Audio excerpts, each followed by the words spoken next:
I'm sick and tired of your innuendos, Helen. I'm responsible to my husband, not you. Responsible? Seems to me you don't care what happens to him. Working at the office till 7 at night. If you have to lie, the least you can do is to have the decency to make it plausible. The point is, you want to hurt Joe. That's enough, Mother. Susan's right. It's none of your business. Now go home, please. I was only trying to help you. But if that's the way you want it, Joe, all right. Good night.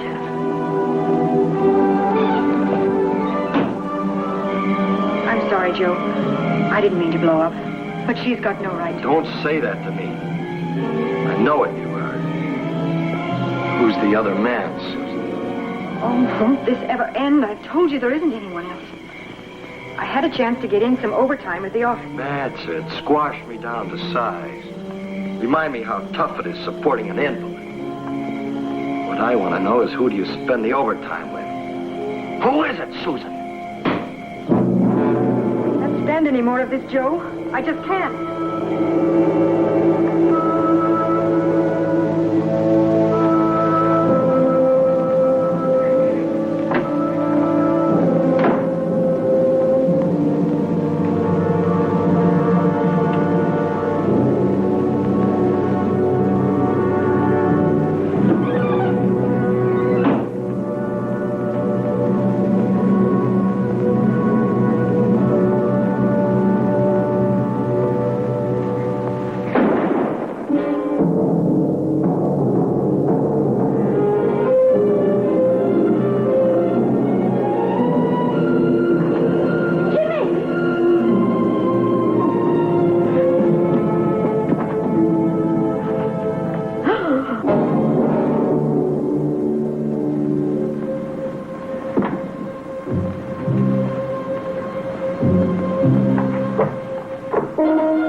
The head of a corporation I represented had asked me to give legal assistance to his secretary, a girl named Susan Carter, whose invalid husband had committed suicide.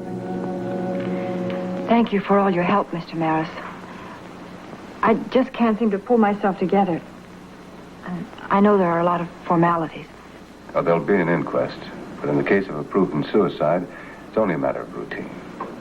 I'll handle everything else for you.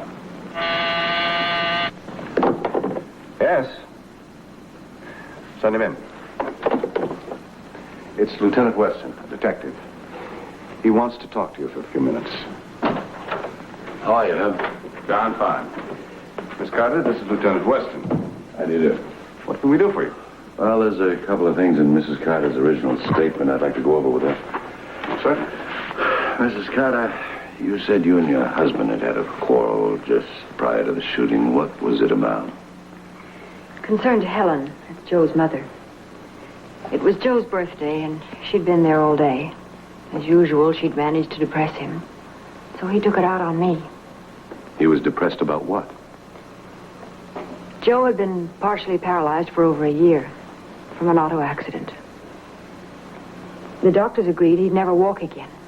But Helen refused to believe this. She kept insisting that Joe could force himself to recover. He knew better. Didn't your husband make an accusation against you that you were interested in another man? Is this necessary right now? It's all right, Mr. Maris.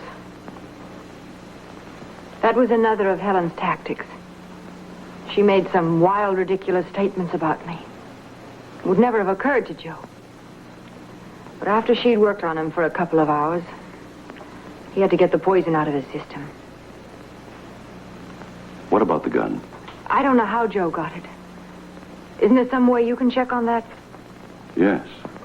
The gun belonged to the manager of your building. Tom Barnes? But how did Joe get it? According to Bonds, Joe asked him for it about a month ago. He didn't want you to know. Well, isn't that natural, since Joe was intending to use it on himself? It might be, except for one thing. Joe didn't commit suicide. He was murdered. Oh, no. That's not possible. Murder? How? Now, the angle and impact of the bullet proves that the gun had to be held in this position, making it physically impossible for Joe to have used it on himself. Now, the lab report fully explains that. No prints. Nothing usable. They were smudged. I don't understand. The gun was in Joe's hand. Well, somebody put it there, Mrs. Carter, afterwards. But Joe was alone from the time I left the apartment. Well, I want to go over that part again. His mother left first? Yes, through the back. And that left you and Joe here alone. For how long? Less than a minute. He wheeled himself over to where I was standing, slapped me, and then I ran out. I see. Oh, would you show me where you went?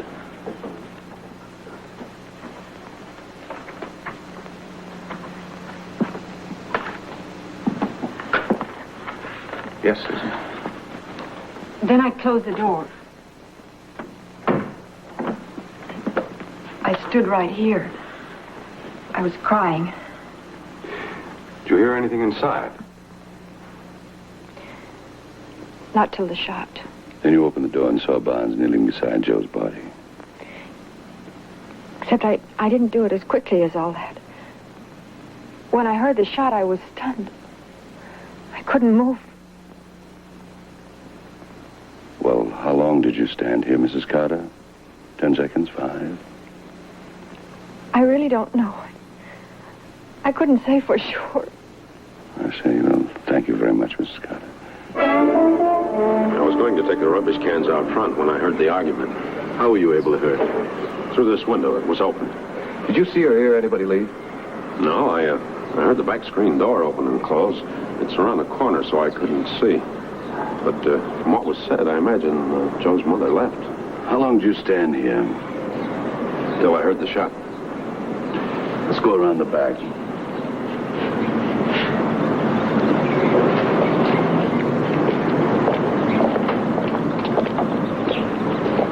The door was unlocked. Joe was inside alone on the floor. Did you see Joe's mother when you ran in? No. She usually parked in Susan's carport over there. I guess she was in her car. I didn't stop to look. I understand Joe Carter asked you for a gun. What reason did he have for wanting one? Well, you know those stories in the papers last month? About this maniac who went around trying to kill invalids and cripples? The Mercy Killer? Yeah. Well, Joe felt he was a potential victim. He said if anybody broke in, he was defenseless. But he didn't want to worry Susan. How friendly were you with the Carters? Well, I was sort of friendly with Joe, but not with Mrs. Carter. In other words, you and Susan were on bad terms? No. I meant I didn't know her that well. Just to say hello to her. What did you hear them arguing about? Well, the minute Susan came in, Joe's mother started picking her. What for? Claiming that she didn't care for him, making insinuations that she... Go on, insinuations about what? Well, that she was interested in another man, but it wasn't so. How do you know? Well, I don't know. Joe said she was a good wife. I do know that he loved and trusted her. Well, how come Joe accused her of the same thing? Well, I don't think he meant it. Well, he slapped her, didn't he? I don't know that he did. I didn't Well, you can see it. hear, Bonds, can't you? You heard her cry out, didn't you? Well, all right. Maybe he sort of slapped her. And you just stood there and listened. It wasn't any of my business. Didn't the fact that Joe borrowed your gun worry you? Or had he already given it back? Look, I didn't kill him, Lieutenant. I heard Susan leave, and then maybe about a half a minute later, I heard this shot. That's when I went in, after the shot. In your opinion, did Susan love her husband? I was fixing dinner for myself when I heard Susan come in. And it had been nice and peaceful and quiet all day. But right away, Susan was mad when she saw poor Joe's mother there. Didn't Joe's mother provoke the argument? She did not. She ordered her to leave, just like that. Which way did she leave? Out through the back. And then Susan told Joe that she was through with him. Then I heard her open and close the front door. That's when Susan left the apartment. Well, I couldn't say for sure about that. I didn't see her. I only heard the front door slam shut. And then there was the shot. And I ran out into the hall just as the newsboy was leaving. Newsboy? Do you know his name? Well, yes, Jimmy Turner. He works for the Daily Bulletin. Anyway, I went right down to the Carter's apartment, and there was Susan and Mr. Barnes standing over the body. Was Barnes friendly with the Carters? Oh, he was very considerate of Joe.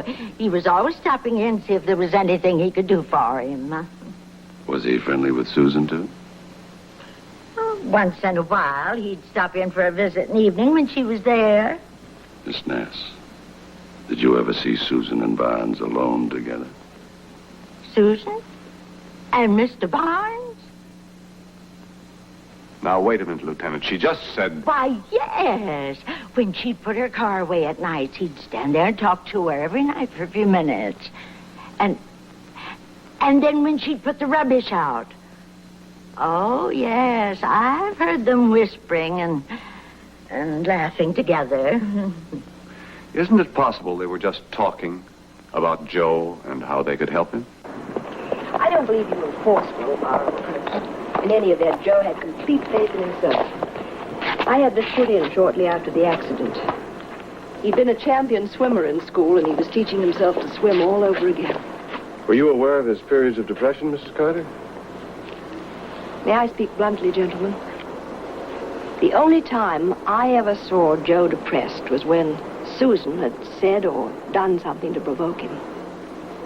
Even before the police discovered it, I knew he'd been murdered. You knew it. How? Suicide is the coward's way, Mr. Maris. Joe was anything but a coward. Let me show you something.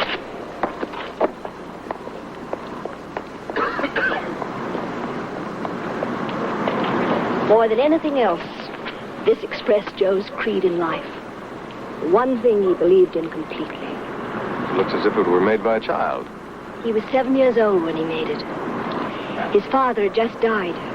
I told him that he was the man of the house now. Who gave him the idea? I did. Ever since he was a baby, I taught him that these words were the key to success and happiness. The day he made this, he told me that one day I'd be very proud of him. I always was. Whatever he did, he excelled at. Well, let's get back to your original statement, Mrs. Carter. You said you left through the back. Yes, I was just about to drive off when I heard the shot. While you were in your car, you had an unobstructed view of the back door. Yes? And after you heard the shot, did you see Tom Barnes? Mr. Barnes was in there with Joe when I entered.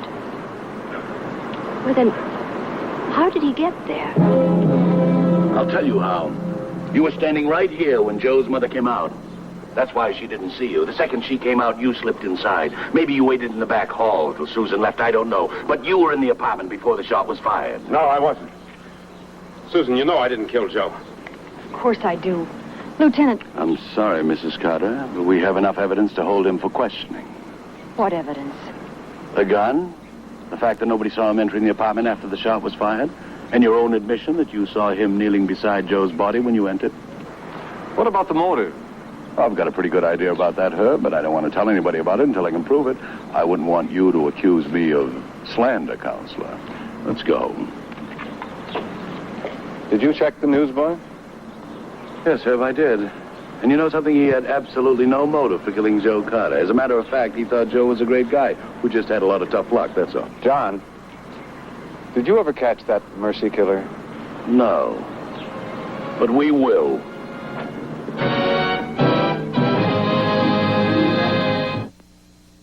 Inquest was held the following day. The verdict of homicide and the announcement that Tom Barnes was being held for questioning attracted the attention of the press. What at first seemed an unimportant suicide was now building into a lurid murder case.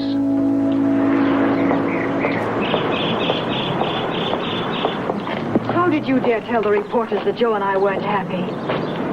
Because it was true. And at least I didn't bring dishonor on my son's memory by the vicious lie that he talked about suicide. Look, you've both been through an ordeal. There's nothing to be gained by attacking us. All I'm interested in is defending my son's name. By suggesting that his wife was interested in other men? Is that your idea of defending his name? The truth can never hurt the innocent. Then tell the truth. Tell about all the little tricks you used to try to get us to live with you so that you could completely dominate Joe. Susan, listen to me. The courthouse parking lot is no place for a family battle. Not unless you want an unflattering picture of yourself on the front pages of the newspaper. I just want Helen to admit that she has no foundation for the accusations she made about Tom Barnes and myself. It's possible I may have been wrong about Mr. Barnes. What do you mean by wrong? In being so positive that he didn't enter the back door after the shot was fired. You see, when I heard the shot, I think I blacked out for a few moments. In any case, I remember nothing from that moment until I entered the apartment. Well, this is going to hurt our case against Barnes. Perhaps you should re-examine the case, Lieutenant. I wouldn't want to see an innocent man go on trial. And after all, there may have been others with motives. Who, for instance? Well, Susan wanted a divorce, and Joe wouldn't give it to her. That's not true. Are you accusing Susan of killing Joe? I'm accusing her of nothing except intense guilt feelings. Every time she walked into her home, she was reminded of the fact that Joe's injury was her fault. I was driving, yes. But it was an accident. Is that why you want her convicted? Because you blame her for what happened? No, he would have recovered. I'm blaming her for only one thing. For hating Joe and wanting him out of her life. I'll testify to that. As the only wholly disinterested party, your testimony will be the most important. Yes, I suppose that's so. That's why I wanted to talk to you again. Your hearing's so keen. Isn't it possible that you heard Susan go into the hallway after the argument? She was crying. No, I'm positive. She slammed the front door, and then there wasn't a whisper until the back door opened again. Well, the back door? You mean you heard somebody come in the back door just before the shot? You didn't tell us that the first time. I didn't? Well, I must have forgotten. Why, the person that came in was the murderer, wasn't it? I wonder who it was. Herb, you know, it had to be Barnes. This could cinch our case now. You still don't have a motive. You haven't even been able to shake his story. I don't care about his story. And I'm not concerned about his confession either, so we don't have it. But the DA is willing to gamble on getting a conviction on what we already have. The DA could be wrong. Does Barnes have an attorney? No, not you. Herb, you wouldn't be interested in adding another client to your list, would you? It's possible. Tell me, John, have you been able to check him out yet? Yeah, nothing bad. Check back to when he was a kid. He seems to be one of these dedicated people who spend their lives helping others. Have you noticed that's one of the weird things about this case? How do you mean? Well, a man's been murdered, yet everybody involved in his life was obviously devoted to him. You went through his apartment to look for any possible clues, didn't you? Yes. With the proverbial fine-tooth comb. Nothing. Well, any personal papers, diary, notes? Yes, there was one. His will. Could I see it? It doesn't tell us anything we don't already know.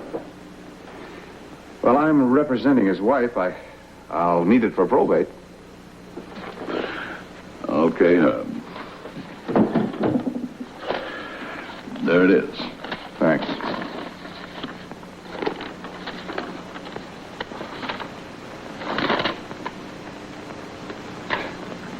What do you make of this codicil, John? I don't know. Hopefulness, maybe. Or despondency? This could mean something. Herb, he didn't commit suicide. Whatever its meaning is, it's lost now. Not necessarily. I'd like to get Helen and Susan together before the trial. I'd like to find out what this means to them. Good luck. Thanks. Joe wrote this a month before his death. I quote, I, Joseph Carter, do hereby give and bequeath to my wife, Susan, all of my worldly possessions, with the following exceptions. To my cherished mother, Helen Carter, I give my high school and college scrapbooks. Credit for the achievements mentioned therein belong to her. And to my friend Tom Barnes, who so cheerfully devoted time and attention to me, I give my chess set. Joseph Carter. You see, Joe and Tom were good friends. There's a codicil. Give the wheelchair to my mother for the victory celebration. The victory celebration? What did he mean by that, Mrs. Carter? I used to say to him, the day he got out of that wheelchair and walked again, we'd celebrate. The way we used to when he'd won a football game. No, that's not what he meant at all. Don't you see, Mr. Maris?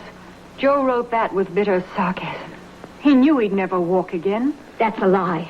He had faith in himself. No, Helen. Not your blind, impossible, superhuman faith. Maybe that's why I loved him so much. He wanted to admit his own weakness. He needed someone who didn't expect the impossible from him. Coming from you, that's almost laughable. You wouldn't even take care of him for the few hours you were home. I was trying to prove to him that he was still capable of making a life for himself. You didn't want him to recover. You even stopped me from taking him home every day for the therapy he needed. I found Joe crying when I came home that night. That's not true. Joe never cried, not even as a child. Good heavens, Helen, Joe wasn't some kind of a god. He wasn't even a perfect human being. I'm not going to stay and hear my son's memory reviled. Why can't you face the truth, Helen? Joe died because you wouldn't let him live. How did you torture him that last day? Did you order him to get up out of the wheelchair and walk? Is that why he tried to commit suicide? He didn't. He was only pretending. Pretending, Helen? That he was going to shoot himself? No. What do you mean he was only pretending? I don't know. This girl's almost driven me out of my mind with her terrible lies. Susan wasn't lying, Helen. I think everything she said is true. You just proved it. I don't know what you're talking about. I want to go home. You didn't go back to your car that night, Helen. You stayed outside the back door. You heard Susan leave. You went back inside to see Joe. That explains the door opening and closing again just before the shot. No. You saw the gun in Joe's hand. You tried to get it away from him. In your shock, you ran into the kitchen. That's why Barnes didn't see you when he ran in. When you appeared, it looked as if you'd come in through the back door. And you're trying to get the gun away from Joe. Accounts for the angle the bullet was fired. He was crying. He had the gun in his hand, but he was only trying to frighten me. It was all my fault. Joe wouldn't have done anything like that. It went off accidentally. It was my fault. Wasn't it?